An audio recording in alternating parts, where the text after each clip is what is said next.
New Testament says that all things work together for good for those that love God and are called according to his purpose.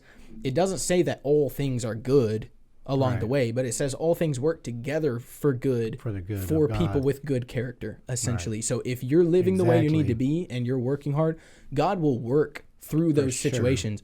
But God is not going to be able to connect you with the right people and the right situations if you're sitting at home. Right.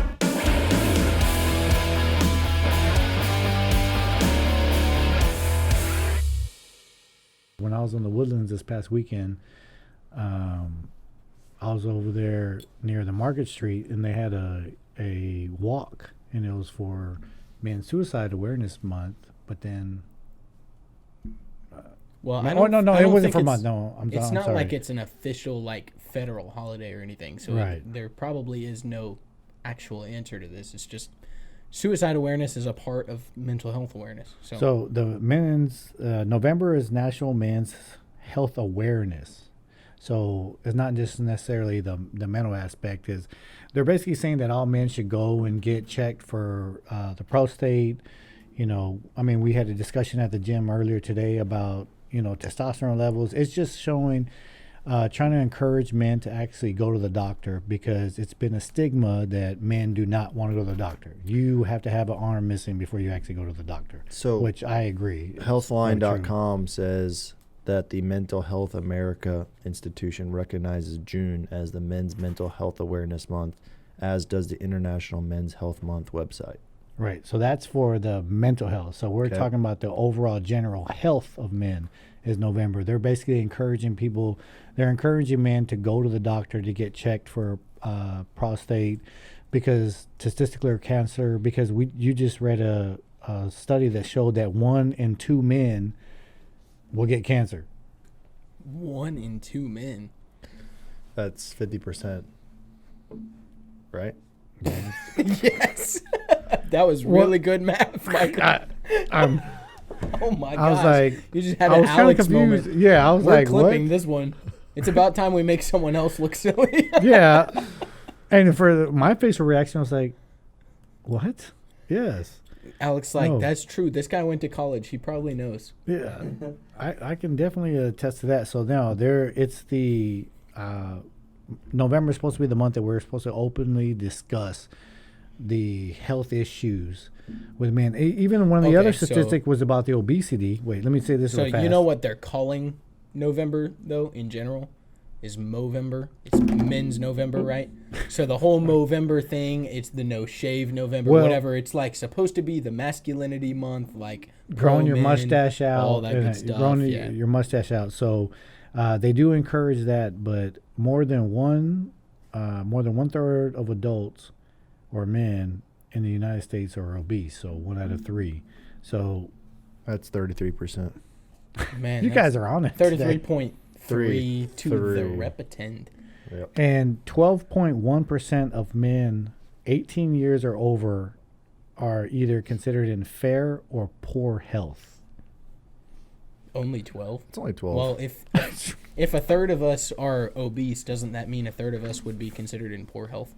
Yeah, so that's more than 12%. That's out 12%. of 3. 1/3 is 12%. So back in January, you would have been the 1/3 out of both of us, because obviously I was a lot heavier. So now it's 2 out of 3. I think we're doing pretty good. We're changing the numbers. Wait, we're going for obese? Wait, never. No, he actually wants to get bigger. So no. I'm currently considered obese. Well, yeah, and within the doctor's perspective and the BMI, but we all know that's not. All right, so let's calculate. What's your height? Real height? He's 5'7". How much is your poundage? Right now, 175. Guess what your BMI is? 36. 27. You're still considered overweight is 25 to 29.9. You're 27.4. I feel it when I'm going up the stairs. We all know that Alex is carrying a lot more muscle than the average 64-year-old or however old you are male. That's 5'7". Okay, what do you think my BMI is? 6'1", 205. 21. It's 27. Oh dang. 21. you Do you do not know how the something. BMI scale works? I'm just throwing out random numbers because it could definitely vary. What are you, 5'9"? That just goes to show that I don't. 5'8". That's throwing in. Wait, 184. Oh, 34. No, 28. 29. 28. 28. What's that considered? Still overweight. I'm not morbidly obese yet. 30 or greater would be. Let's see what you have to Yeah, get. how much Yeah. would I have to weigh Let's to say be morbidly obese? 200. Yeah, you have to be 200. Let's see. I'm gonna get to 200. Oh yeah, you. For Normally, sure. morbidly obese is not a goal people go for, but You for sure about to be put on medication. Also, it happens. wait, is my BMI higher than yours? Yeah. Okay, 197 is the pound you need to get to 30. 197. I'm So- only 13 pounds away. Well, type in what I was weighing in the beginning of the year when I was 195, What's your height? 5'6"? 5'7", 5'7", and I was 195. 195. 30.5. You were obese. Yeah. James, what's your height? 6'7" at 110? 6'7", 290. 5'10"? I'm gonna guess 5'10", 144. I'm like 2 pounds heavier. Oh, 146 was my first. Do you guess. really just weigh 146? Get this You boy remember some how much food. I weighed when I showed up to your gym? Yeah, you were in the 140s. 147. What That was 40 pounds. what's your current length? Could you imagine James 40 pounds heavier? That dude would be a stud. Like your height? Oh, 5'10". You would go from Woody to being like Buzz Lightyear. Yeah, for sure. You are normal weight Yeah. on the bottom Do- end. Do they really want us men walking around like that? 5'10", 140 pounds? What? Well, you go outside of the U.S. and that's how men walk around. Like Oh, that's- James. We're just used to being huge in the U.S. But I mean, you Well, go to there's- Japan or whatever, our like small is their like large shirt. It's Yeah. like not even close. I forget exactly what it is, but it's something like that. I mean, our large would look ginormous and most men in the U.S. walk around wearing an large, extra large 2X. That's actually a good point. Last year, I took my daughter to a K-pop concert, and when we went to go buy What is it? K-pop is Korean Korean pop. pop? It's like Korean rap. Pop. Okay. And when we went to Why go are get you it, laughing? Sorry. it's really popular, trust me.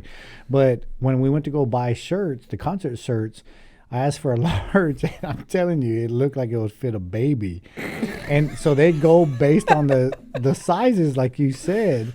So They go off of what we should be, So not what Americans are. I bought a 2XL, and it literally fits me like a regular T-shirt. It's the craziest thing. So, yeah, when you mentioned that is So- very, very true. I've always wondered. I mean, because I've not ever been to K-pop, but their merchandise fits this, like the sizing style fits the Right, because type they're bringing over the merchandise that they right. created. So is the venue supplying or making food more geared towards the Korean culture, or is it just like any other show where it has nachos and hot dogs? Like, does that make sense? yeah, no, they the only thing I noticed different was the drink selections. They actually had a lot of more fruit juices, teas. Yeah.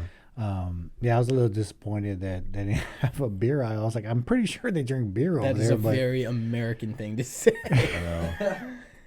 well, I mean, it's a concert, but yeah, no, they did change up it. There was Where was the not venue? just, Or what was the venue? The one downtown, the one where it used to be next to the Hard Rock Cafe, Bayou City. Music, Bayou Oh. Music Hall. Yeah. Yeah.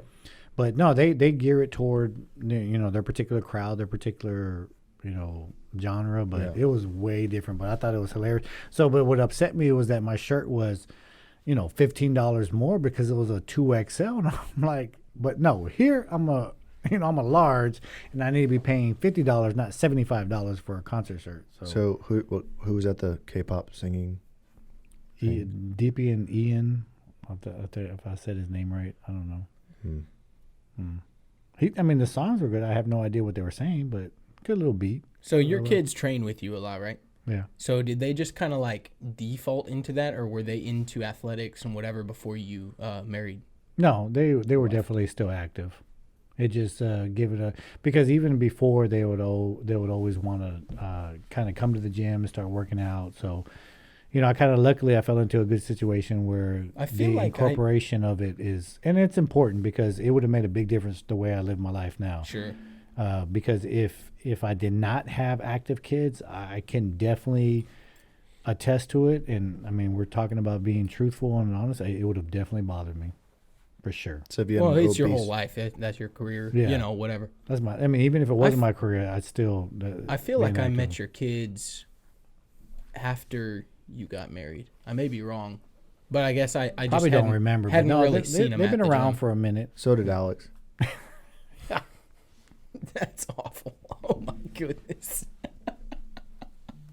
No, actually, it was way before. So No, they've They were at they've the been around. gym. They were definitely around for a good little minute. I think Alex around- has embraced the dad life though. Like it was pretty quick. Like right when you got married, all of a sudden his entire schedule changed in the mornings. We couldn't get him there at man. the regular time because he was taking kids to Or I'm school. not. and- I'm not sleeping at the gym waiting for people to come in. Yeah, or, dude, I forgot about that. Or We used to sneak into your office and steal C4s out of your refrigerator while you were sleeping. we borrowed them and paid you later. I mean, we did pay for them. I mean, and it was a lot of times where I'm pretty sure a lot of people did steal them, but It- I always texted you after I took a C4. Yo, charge me for a C4. because especially if you went on a Monday and I was sleeping there, it was more than likely I was hungover from the weekend. So the positivity of actually settling myself down and actually Maturity has changed. yeah, even at the age at at 43, 7. 44. Well, I'm 46 now. How can you forget? But that definitely changed it. But it would have made a difference if they weren't involved or they didn't play sports. I think it would have been. I don't know. It would have been hard to deal with. It would have been a honestly. different challenge. What for was sure. it like living last millennia? How did it what? What was it like living last millennia? Nothing the same. Like I'm still Tell me about adapting. ancient Rome. How we did it when we built the pyramids and That I was part not of Rome. That was not Rome. I'm going back to the days I'm talking about the Aztec and That, They was did- not, that wasn't last millennia. And Yeah, Aztecs actually- didn't build the pyramids either. But the Neither was ancient Rome. The Aztec Indians? Huh? What? Aztec Indians? What? What? Yes. What are we arguing about? I'm going way back. They built pyramids too. Yeah, I'm going Well, way back. Ziggurats. Yeah. I'm going way back, but no, times have definitely changed. I'm still adapting to it. I just don't understand you guys' age group right now. You guys are different. So, do you know what a ziggurat is? Nope. So, you know how there's just kind of like this really odd phenomenon across like the world where all these different cultures built pyramid-like structures? Have you like ever thought about that? So like the Mayans, Aztec like cultures, there's like pyramid type structures a lot of times in like ritualistic worship in different religions. You go all the way to Egypt, there's pyramids. You go into ancient China, there were pyramid like structures.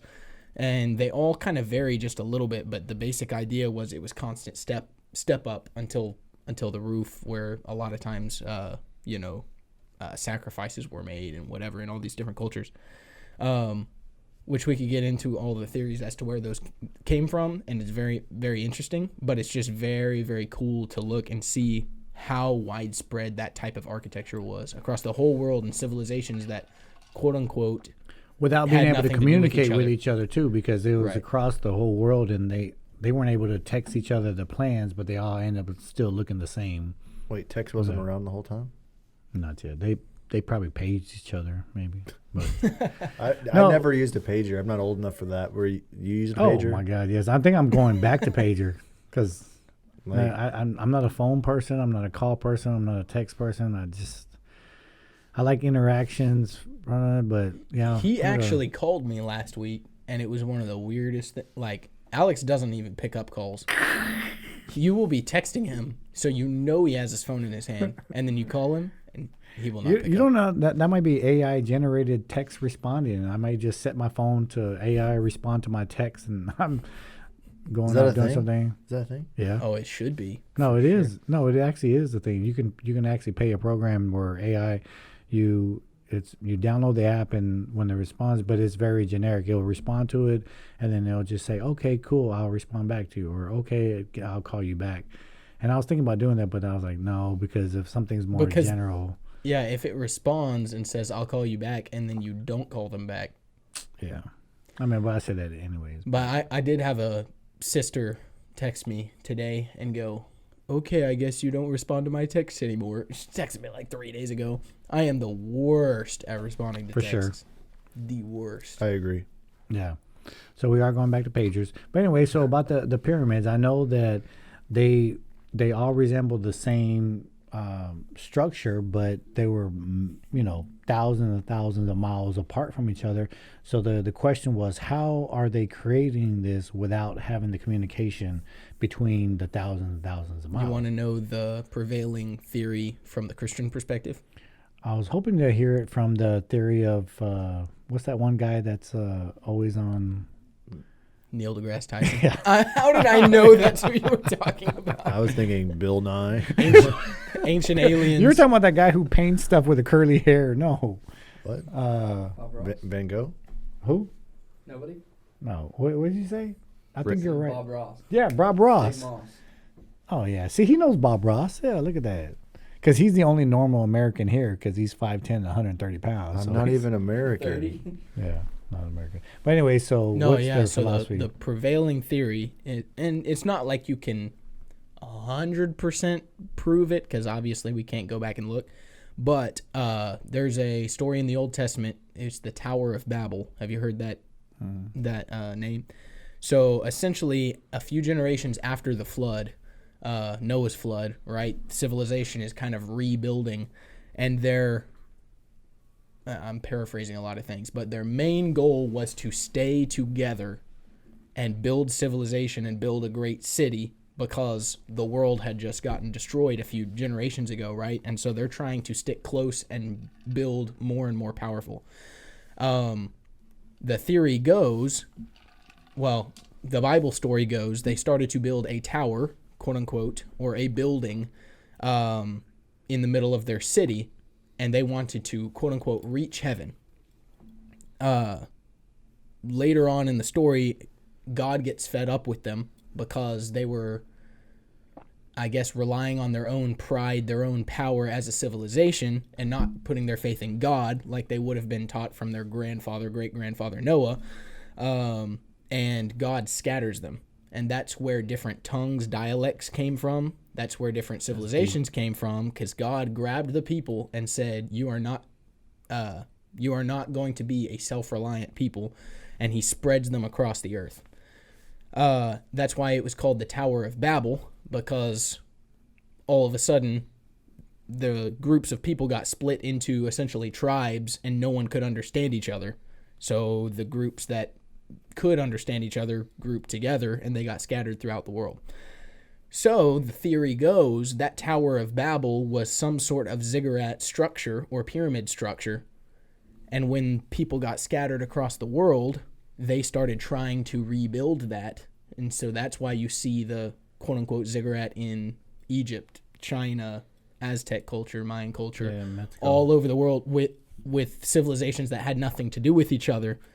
And that would be kind of the common source or reason why, or they were trying to rebuild what they had started. One of the things that I regret that I missed out at when I was in Mexico City last summer, there was a tour you can take. It was probably an hour outside of the city where you got to see some of the early pyramids that were from the Mayan times. And my sister-in-law went and she kind of briefly explained, but I don't remember what the tour guide explained on how they created it, because it looked like the same as if you went to Egypt. So, right. Well, and I was trying to give as much fact and less theory or as I could, and so I may have misstated some things and whatever, but that's the basic idea. Now, the theories around it would go, if you look back into ancient cultures, the ziggurat, the pyramids, a lot of times were ritualistic worship type temples, and they'd make sacrifices on top of them and that sort of thing. So one of the reasons why God may have gotten fed up with what they were doing is because they were turning to idolatry and false god worship. And And the reason why they said we want to reach the heavens may have been because they were trying to get their sacrifices closer to whatever God they thought they were serving. God got fed up with them, and this we know for a fact, that whatever structure they were building, God got fed up with them and spread them across the world. But because that particular type of architecture is found in civilizations that it just makes no sense why they all came up with the same idea. Yeah. The theory would be that that tower that they were building was probably a pyramid or ziggurat type structure. And that's why you see it popping all over the world, popping up all Have over you guys the world. actually seen any pyramids in person that they built like that? I've seen the Mayan ruins and that sort of thing. Just the pictures. I've been able to see like close-up pictures, just the thought and idea of how long ago it happened and the structure and how they built. I mean, you're in construction management. Doesn't ever like... It fascinates me how they were able to, with very minimal tools and technology, and really, I mean, they were very smart people. It amazes me how much they were able to do with how little they had. Because today we have all this equipment and all these systems and mathematics and all that. And for their time to be able to build structures of that grand and that massive and with they're really intricate and they work together, and the people thought it through, and how it was achieved, it just is fascinating to me. Because I had read one time that some of those stones, I mean, they were weighing anywhere between a ton to 10 tons. And obviously, like I would say, you have a little bit more experience in like how they're transporting it, how they're moving it, and how they're putting it together.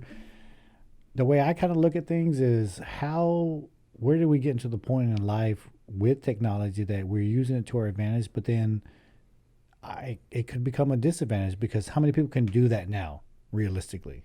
Like, I mean, I wish I could. I wish I had the ability even just to build a fence, but I don't. But I mean, these people literally built that. So well, and in Egypt, in particular, the specific stones that were used came from areas that were tens or hundreds of miles away. Like, makes no sense how they transported, how it all. Yeah, it is very, very interesting. Other than they must have come up with some sort of machinery, based on leverage and based on whatever, Ants are the strongest animal pound for pound. Transformers were there. They helped them move.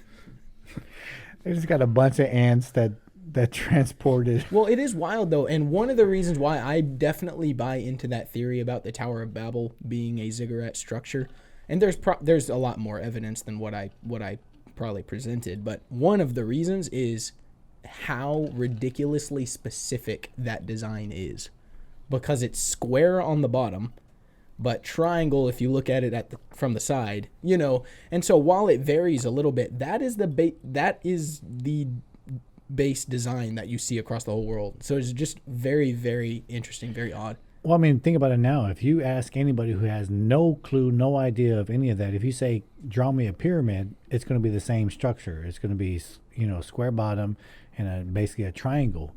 So, and, that's the term that's been evolved, but I think that's what we're talking about back why then. not 8 sides on the bottom and come to a point? Or why not a triangle on the bottom and a triangle from this, or whatever? It's just very specific.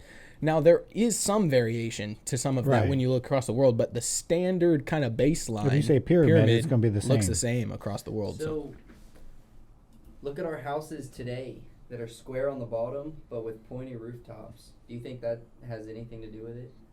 Like, that's part of where that came from? I think that's us trying to shed water off of a roof. Well, But okay, well, they might have done that back then. I'm with you, man. I'm with you. I'm with you. The common normal. Flat on top of the pyramid. Well, a flat roof is just kind of counterintuitive. Well, so but they did that with a pyramid. I mean, because they were going to do a flat pyramid, because what if water collected on it? What if they knew? I mean, it rained back then. Well, there were some flat tops on top of and ziggurats, there are still flat tops today. It's very common in commercial industry to do a flat roof. Skyscrapers downtown, they all have flat roofs. How's the water drain? It collects in the storm drain system, and then it's. Oh, that's.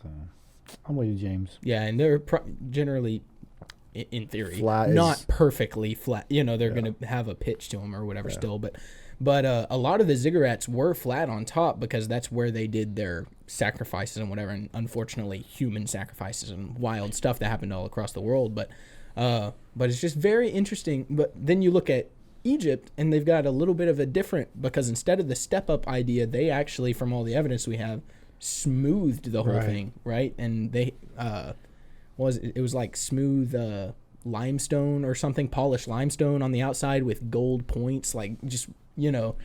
But a lot of them also had the ability to be inside, like just to be able to Right. create the structure. Yeah, that's to be inside.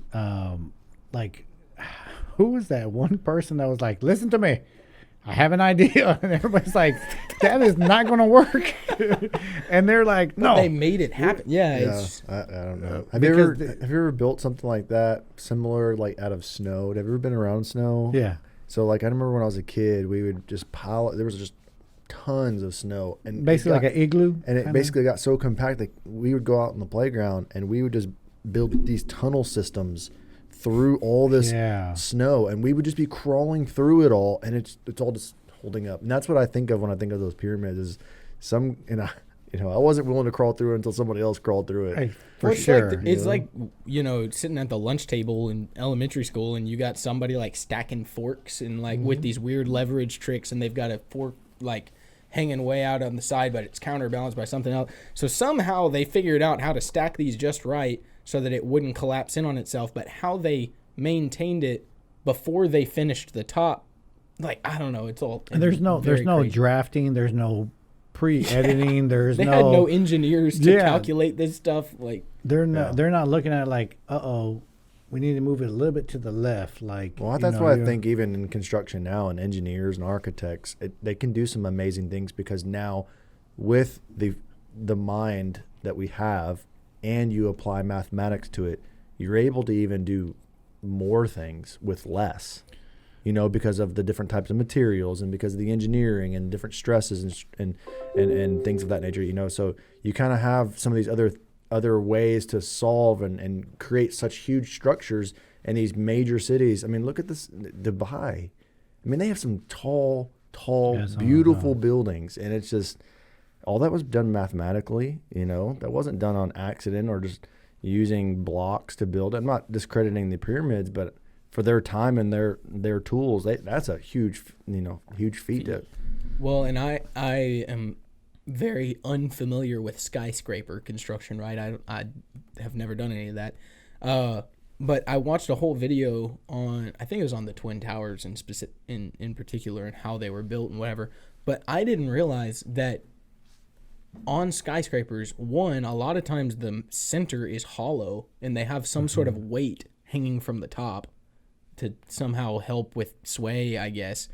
And then they have levels a lot of times that are vacant with no glass, just for wind passage. And like all of this sort of stuff that goes through, it's just wild. I wouldn't have known any of that if it weren't for this video, but it makes sense. Do you know like roughly how, like, do they do that every 30 stories, or is that like, or how they discovered to do that? But it also shows that whatever information they researched and took, I still say it goes back to the way when they were building the pyramids, like they had, no information. I mean, now when they're building that, because I actually might have seen the same video, because people were questioning about even when the Twin Towers were attacked, they naturally swayed.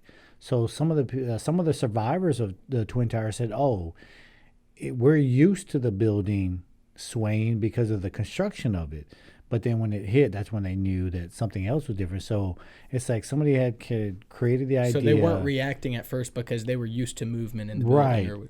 So, whatever engineer or when they were constructing, they said, hey, if we're going to make it this tall, because at that point it was the tallest buildings being constructed in New York. At that time, they're saying, hey, if we're going to make it this big, we're going to have whatever terminology they use, a sway movement or whatever. But when it first got attacked, they thought it was just a normal windy day in New York. So the Twin Towers on a windy day could sway up to almost 12 inches side to side. Golly. Yeah, that's wild. See, I remember watching that. So that's I mean, that's why, and that was pretty scary with the people who were in it. They were like, "Oh, it's just windy outside," and did you know each floor was approximately an acre in size? God, I mean, it was I mean, how would you like to be the window cleaners? You have watch those guys? Job security. Oh my goodness. Yeah. No, I cannot even. You know how many windows are in New York City that need to be cleaned? Oh yeah, but if you're the owner of that company and you get to help, you're banking on that. Yeah, but your insurance premiums are probably really high. I just can't even begin to imagine. Like, I don't know why it's different. I would feel completely comfortable rappelling out of like a helicopter tomorrow from who knows how high, and I'd be totally fine just holding onto a rope. But standing on a rickety stand on the I know what scaffold. Oh my goodness, I know what it feels like to stand on. Hey, why shaky, am I looking at him like you don't know that? I'm the one who doesn't know any words, and I'm like, I just drew a blank, bro. It's not on Wordle. No. Anyway, I know what shaky scaffolding looks like, or like a scissor lift, and you know how weird that feels. I cannot even imagine being 90 stories high. So if you were to guess the high-rise worker salary, annual salary, $95,000. Just like the baseline, just window cleaner guy. Yeah, I say 95,000. They get paid a lot. I'm gonna say 105.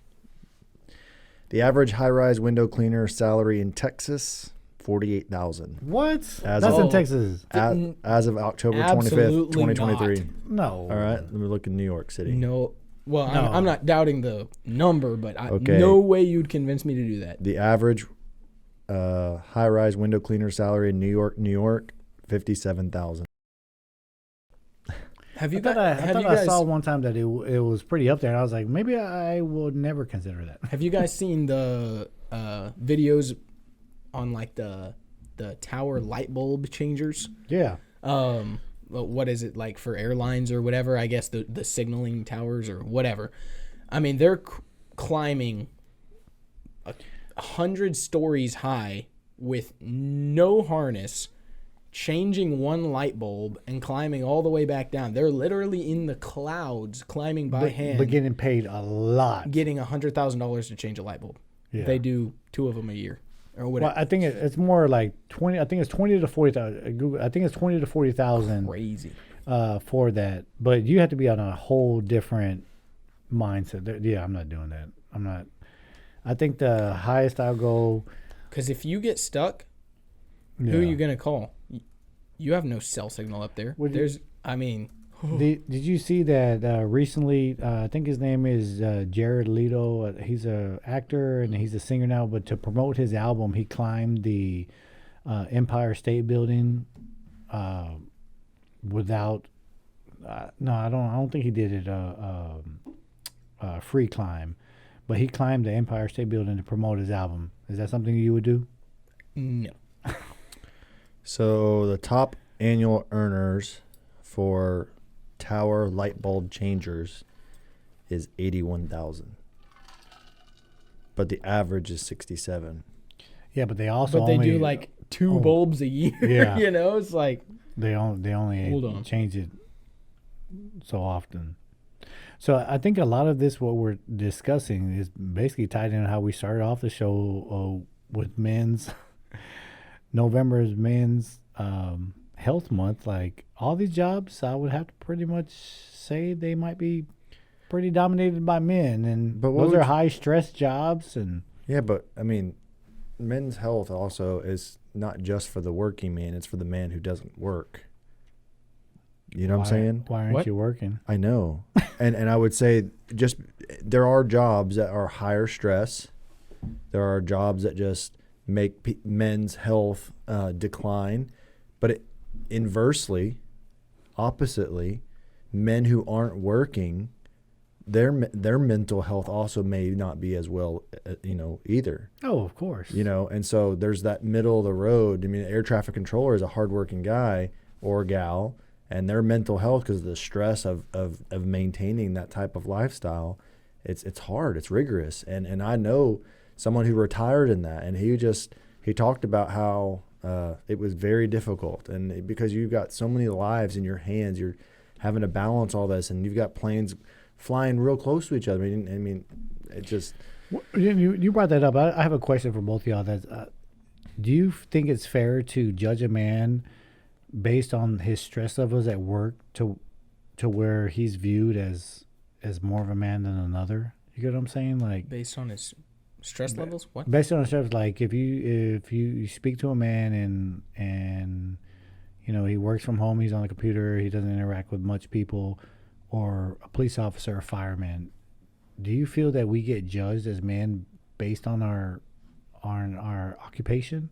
I feel like it's almost the other way than what you're maybe asking, is that the last several decades there's been a push for education and formal work to where it's almost been stigmatized the other way, to where if you're working too physically, then you're somehow uneducated or not worth as much money. That's or where I'm whatever. going with it, yes. Where now there's been sort of a flip to where a lot of people are graduating with college degrees and then still end up going into the trades because that's where the money is. Because so many people have, culturally, we've almost said that's we've devalued that kind of work, when that's literally what keeps, this whole great system that we've got going.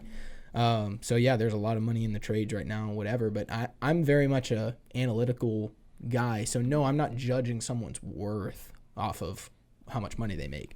But if we're talking about judging someone's production, man, if you can sit at home and make hundreds of thousands of dollars, go get them, bro. I don't care what kind, but I know people who work really quote unquote disgusting or hard jobs that make a whole lot more money than paper pushers that I know, so at the end of the day, production is production.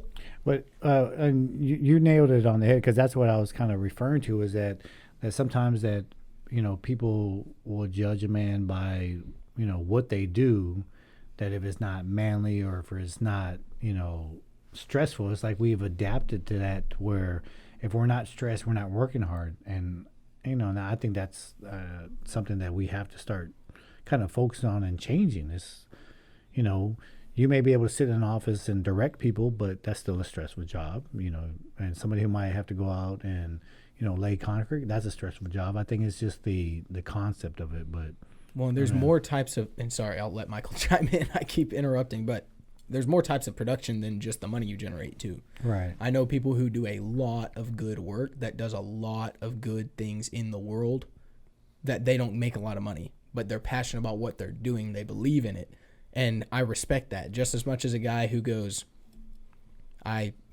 whatever. An entertainer is, the value that they're putting into the world is, sure, bringing joy to people, bringing entertainment to people, but arguably they're not doing as much good as the person building orphanages, right? But they're making money doing it, and they enjoy that, and they're passionate about that. You can measure success in a lot of different ways, and that's a very individual thing.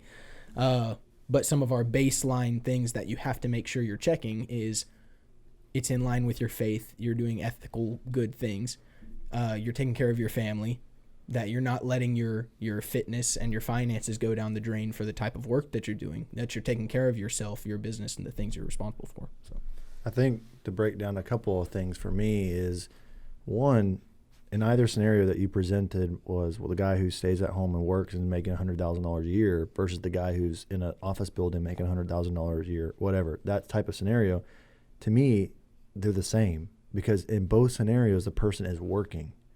And we're not talking about two guys who are working. We're talking about a guy who works and a guy who doesn't work. Now, when you don't work, there are certain stresses that come with life. But that just because you work doesn't mean you're stress-free either. There's a lot of stresses in life. There's stresses in construction. There's stresses in the gym. I'm sure having a certain number of memberships, it gets stressful. If you're moving locations, that's stressful. There's just, in any aspect, there's stress. But then every time Jonathan pumps the AC down and costs you money on your light bill, that's stressful.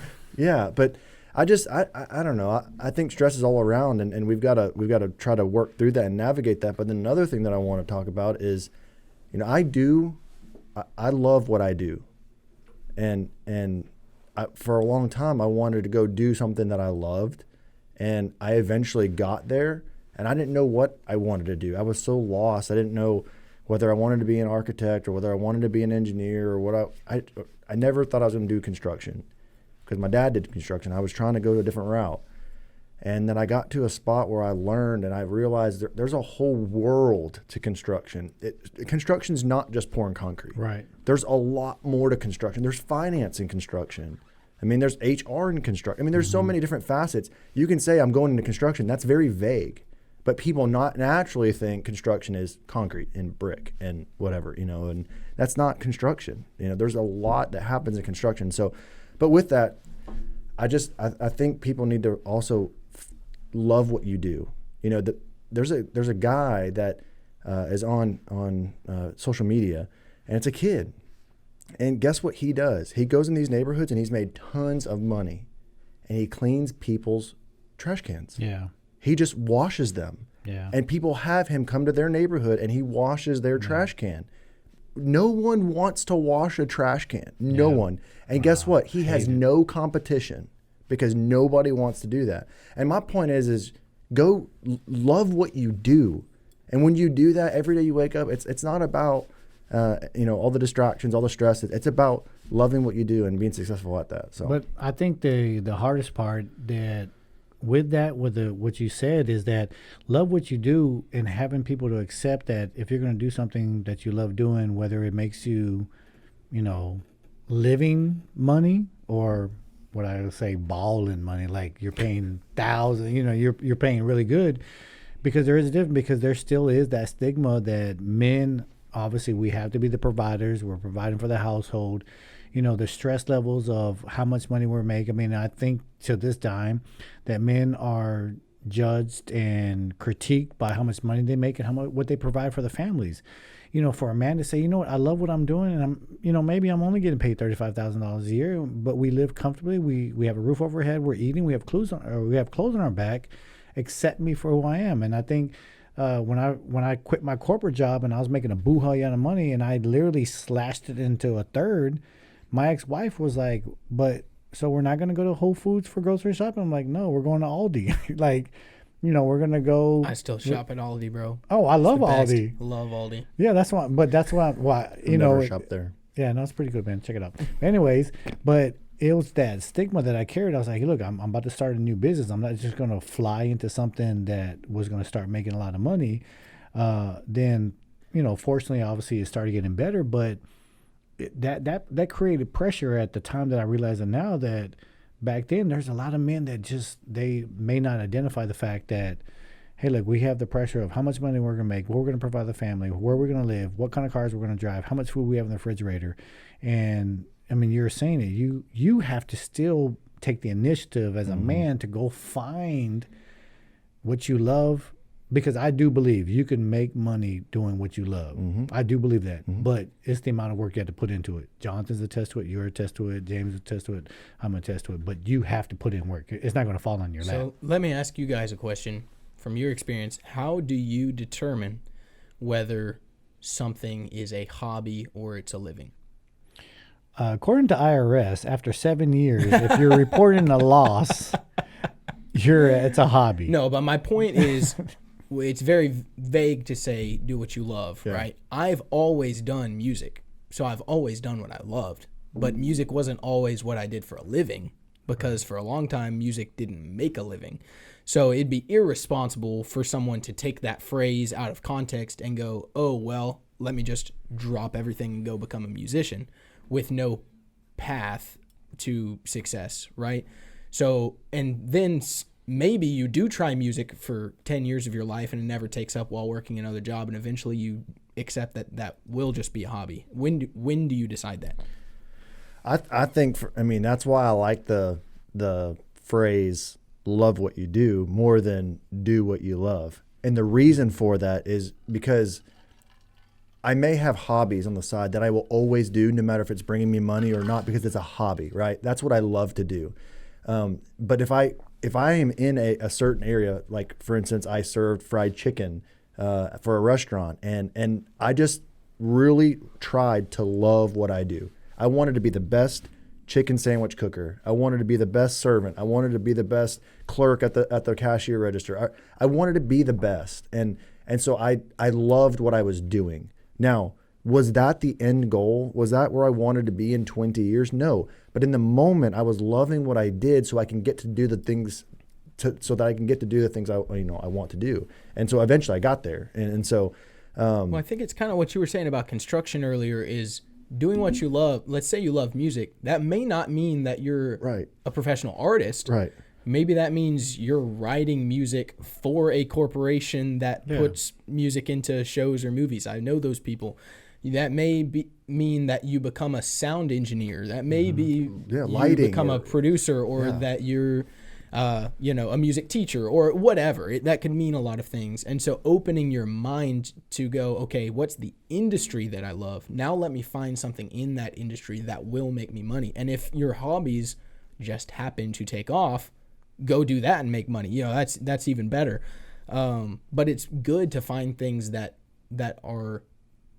Sometimes it's good to have something that you love that's not work, because what happens when you turn your hobby into your work is it becomes work. Mm-hmm. And I can attest to that. Now, don't get me wrong. I still love music, but it's not like every single day I go, I can't wait to get in the studio because I was just in the studio yesterday and the day before that and the day before that, So it does become a grind at the same time. And I'm not complaining. I love doing what I do. But at the end of the day, work is going to be work. So find yourself, in my opinion, find an industry that you're passionate about. And then even though the work is still work, you're still passionate about the work. Right. That's a good point, because during the shutdown in 2020, obviously gyms were closed down, and even though that some gyms were still charging people, that what? And what? Not all gyms were shut down. Not until the fire marshal came and visited us. But anyways, for me to be able to supplement my income, besides for actually having to find a job, I love cooking. I love food. I love preparing food. So that's how I actually started the food prep, and it got too big too fast, and I started hating cooking. So then I had to tailor it down, and then, we still do it, but I would not do as many plates as I was doing during the shutdown, because the love that I had, the passion I had for cooking and being in the kitchen. I love turning on the music and just cooking good food and tasting it. I mean, I've always wanted to open up a restaurant. I've always wanted to be a chef. Like that's what I enjoy. But as you said, that you get to the point where you have to have that balance to say, okay, this is what's happening. And it started taking the love away from it. So now we still do it. I still love it, but I minimized it. Now, is it as profitable as it was back then? It's not. But I'm happier with it. Well, and that gives me the balance. Here's really what I probably meant to say earlier is I still love the music aspect, but it's the things that come along with it, right? Because now I'm not just doing music. I have to learn how to record. I have to be able to run a studio. I have to know lighting and editing and all the things it takes to put out videos. All of these like surrounding things, it's still work at the end of the day. There's a portion of that I love, but you still have to choose to love what you're doing. Right. I love the process that it takes. And sometimes you release a song and it's a disappointment because it doesn't perform. Sometimes it's super exciting because it performs well. Whatever. Every day is different. But regardless of all of that, I choose to love the process, and regardless of what industry. Before this, it was construction. I love the process of walking into an empty shell and leaving a store fully finished, right? Or walking onto a blank piece of property and knocking down trees and watching a building erect, right? All that's exciting to me. But the day in, day out stuff that comes along with that, and dealing with people not showing up on the job, and dealing with going over budget in certain areas, and dealing with schedule, and not all of that is fun all the time, but you have to find the joy in it. So if someone is listening and they're struggling with maybe that pursuit of their path, their career path, or maybe they're struggling on trying to differentiate their habit, or not their habit, their hobby. Versus, their career path. And what would you recommend to an individual who is struggling, trying to figure out what to do? I mean, there are thousands or probably millions of people who just don't know. I mean, I was going to college and I was paying money to a college, to an institution, and had no direction on what I wanted to do. But yet they were taking my money gladly. Oh, of course. And so would you recommend these people who are searching and trying to figure out what to do? What would be some things you guys might say? Well, first off, and I'll let Jonathan, but I think you have to set yourself a time frame. I basically gave myself a 6-month time frame when I opened up the gym, because that's how much money I had to be able to pay the overhead expenses. I never wanted to put myself in a situation where I was going to be in debt or I owed somebody anything. As of right now, I don't owe anybody anything. The gym is mine. Whatever debt I incur. And I set myself 6 months because that's how much I had. 6 months of operating expenses. So I said, all right, after 6 months, if I'm not making some kind of profit, I have to shut down. I'm just going to shut down and then go back to work in the corporate world. I think realistically, a lot of people don't set themselves a realistic time frame based on their finances, based on being able to live. I mean, I lived off of tuna and rice, and didn't buy any clothes, and that's what put me in that situation. But you have to give yourself a time frame of knowing what your finances are and what can be expected, and being realized. Starting off on a dream is good. Living realistically on the dream is not good. That's not going to happen. So I would say, and this is going to seem counterintuitive, but just go to work. I think about the career path that I've taken, and it was all over the place. But it started with me going to work and doing grunt work at a small company and working my way up in that company and finding joy in one aspect of it, which was construction. So then I moved laterally to another company and got a superintendent position in construction. Started to love that process, got recognized and pulled into the office, and started working on the project management side. As all of that is happening, I've got a passion for the military, but I know I'm not going to make the money full-time in the military that I am and can doing what I'm doing. And for my family's sake, I didn't want to give up the career path that I was building, but I still joined the military in the reserves, call that a hobby if you want, or whatever, quote unquote part-time service, while I'm still building this career. As that happened, other opportunities presented themselves, like the music that popped off and whatever. And now my service in the military is still quote unquote part-time on paper, but a lot of what I'm doing is pouring into that community. So again, it's the quote unquote industry that I'm passionate about is in the military. But what I'm doing full time is I'm serving that community.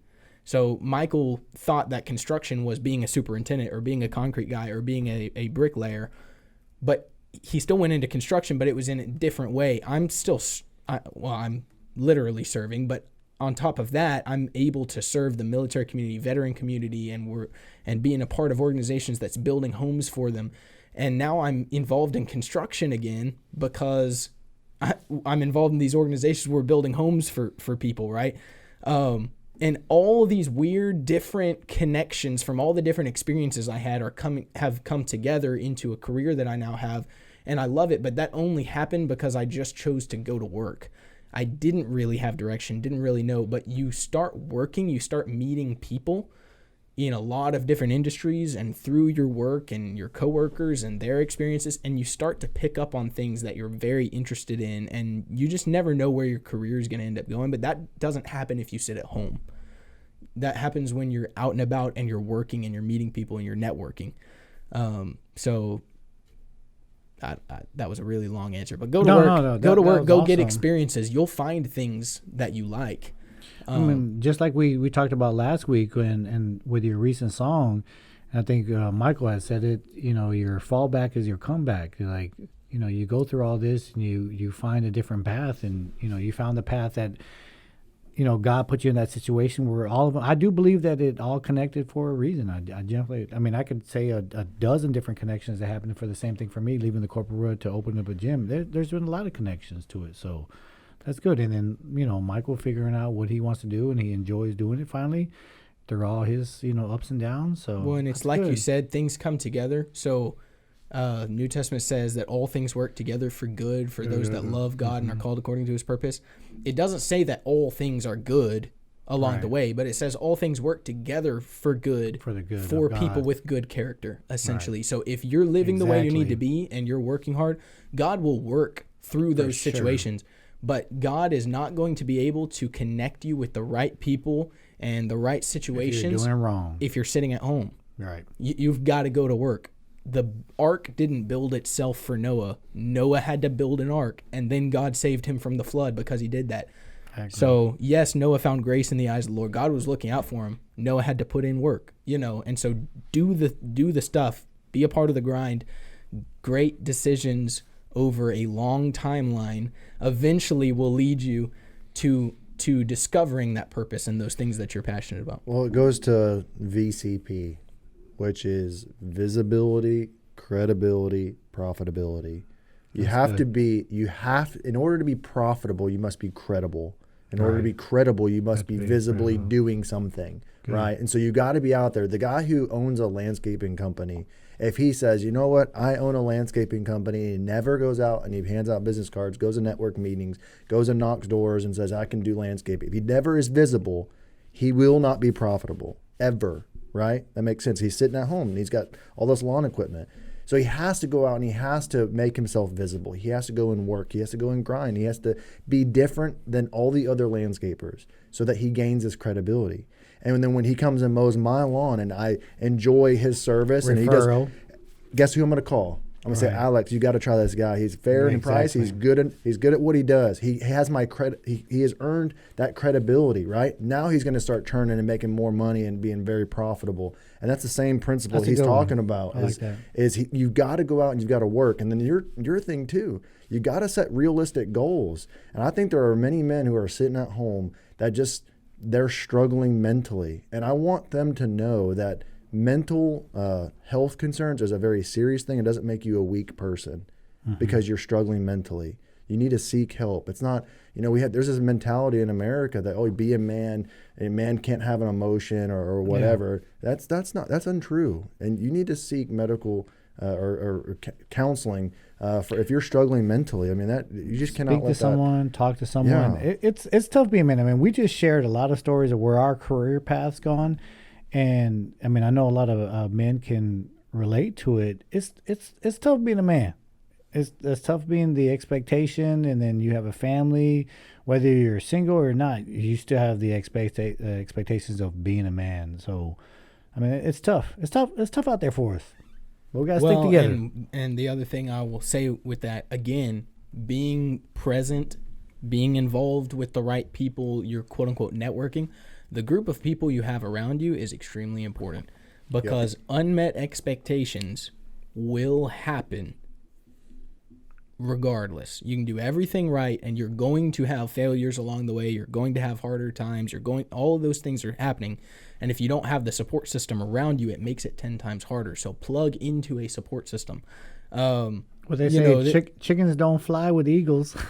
I don't know why I remember that. Birds of a feather flock together. Yeah, but I still like that chickens don't fly with eagles because the chickens are like, once I heard that, I thought that was hilarious. I envisioned a lot of chickens on the ground looking at all these beautiful, strong eagles flying, and the chickens are like, Well, I'll give you a very specific example. This last weekend, I went to North Carolina for a concert. I don't know why that's so funny. My goodness. Went to North Carolina for a concert this weekend. The expectation was 1,000 to 1,500 people were going to show up. The reality was it was a rainy day in North Carolina, and this was an outdoor event, meaning a couple hundred people showed up, which was surprising. I really didn't expect anybody to show up. Anyway, unmet expectation. I was very disappointed at first by that. I was able to meet followers, people who drove a long way through the rain and stood in the rain to meet me. And, so there were positive sides to that. But overall, I was very disappointed by the way the weekend turned out. Traveled all the way to North Carolina for the, whatever. And it just didn't end up what it was supposed to be. And Alex, to his credit, texted me. I guess he saw some post about it and said, hey, man, checking on you. I know the weekend didn't go the way you wanted it to, but it sounds like you made the best of it, right? That small act meant a lot to me, and it's really weird saying this into your eyes right now because you're staring at me so hard. I'm about to look at my nose. No, but I'm about to look at Michael. In all seriousness, I appreciate that, but that's because we have a community of people who care about each other, and that may seem so small to somebody else because 200 people still showed up, but it's an unmet expectation, whatever those expectations are. So if you're expecting a raise and you don't get a raise, If you're expecting to be able to provide for your family and all of a sudden medical problems hit and car problems hit and whatever, and now you're choosing between lights and water, and those tough situations in life come, those are unmet expectation issues. And so if you don't have a community around you to lean on, to go to for advice, you know, then it's going to be a lot harder. Because when I've run into financial issues, it's only because I got good advice from people who were good with money that I ever got out of those situations. When I had spiritual problems, it's only because I knew good people who had overcome those same spiritual issues in their lives that I was able to overcome it. And again, it goes back to community. So being around people of like mind, like faith, similar family lives, those sorts of things, going back to those F's, is very important. That's going to be places like church, places like the gym, places like whatever. People with the same values, same mentality as you is just extremely important. Oh, good point, man. I appreciate that. I think the biggest thing is that I realized at that time is, I think with my age and coming into this circle of as much as I've learned from you guys, I've been in that situation where your expectations pretty high, and essentially we both are in the same business per se. We both have to advocate for ourselves. We both have to sell ourselves and put our brand out there. And it's been a million times where I've gone to places expecting, and I have this high expectation, and it's like zero. But then you meet those 1 or 2 or 3 or 4, 20 people that genuinely care about what you're doing and genuinely care. That's what's always going to matter, because the money will always be there, no matter what. If it's meant to be earned, it's meant to be earned. If it wasn't meant to be earned, then it's not going to be in your hands. So, well, at the end of the day, like especially in a place like America, what you make is based on the value you put in the marketplace. Exactly. That doesn't mean the value you have as an individual. You've got to clarify that. If you don't make a lot of money, that does not mean you're not a valuable human being. But the value you're putting into the marketplace, whether that's in entertainment or in construction or whatever, you're going to be compensated for that. So if you're a competitive individual who's willing to work your way up the ladder and switch to a different company that offers a better opportunity or whatever, and do those things wisely along the way, then you're going to out earn the person who stays stagnant in one position, doesn't work their way up, never looks for new opportunities, and those sorts of things. Yeah. So someone gave me a tip one time, because I was like, man, I just need to earn more money. I need to make more an hour, things like that. And the advice that was given to me was prove to them you're worth more. All right. Prove to them. And so what that did was it got me loving what I was doing. Right. Mm-hmm. And I was flipping chicken sandwiches or frying chicken sandwiches, not flipping burgers or anything, but I was doing chicken sandwiches. And I was like, you know what? I'm going to prove to them that I'm worth more, so that they end up paying me more. And then the second piece of advice that followed that was kill them with kindness. Mm-hmm. And I was like, I've taken that now, even on the construction job. We've got all kinds of people from every walk of life. And if I've got a guy I've got an issue with, I'm going to kill him with kindness. It does not help to scream and yell and swear and all those things. I'm going to kill him. Which is very common in construction. Which is very common, but I'm going to handle it different. I'm going to kill him with kindness. And then generally speaking, that you get a little bit more respect and you get a little bit more responsiveness. But those are the two things that I've just carried with me, was to kill them with kindness and to show them your worth, or prove to them your worth, that you're worth more. And those two things have really helped me and excel at what I was doing, just because it's not about me. When I make it about other people, I am then blessed. And that's true for everybody. But this culture we're in right now is all about yourself. And I would just encourage people, make it about other people, and then in return, you'll be blessed. Well, I think there's a very dangerous movement that's going through the U.S. right now, which is the very anti, I guess, capitalist working class system, where you'll see a lot of posts on Facebook and that sort of thing, people saying they pay you a certain amount of hours to be there a certain amount of hours, milk it, get what you can done, and leave. Take your PTO, all of those sorts of things. Those are true in principle, but the mentality that's being pushed is if you're asked to do extra things, or there's something that you're asked to do that's not on your job pay grade or in your job description, don't do it because that's not what you signed up for. Well, That's fine if you want to make that amount of money for the rest of your life. That's completely fine. But if you want the raise, you have to become irreplaceable. So that's part of, my last company. I remember at one point, I essentially went to my boss and I said, so I'm doing math. I'm looking at my future or whatever. This is what I want to make 2 years from now. Do I have a chance of making that here? And if I, because if not, just tell me and I'll go somewhere else. But if I do, what would I have to do to be worth that much? And he said, well, I'll do better than that. Let's put you on a 6-month plan, but within 6 months, I need you to take over this, and learn these things.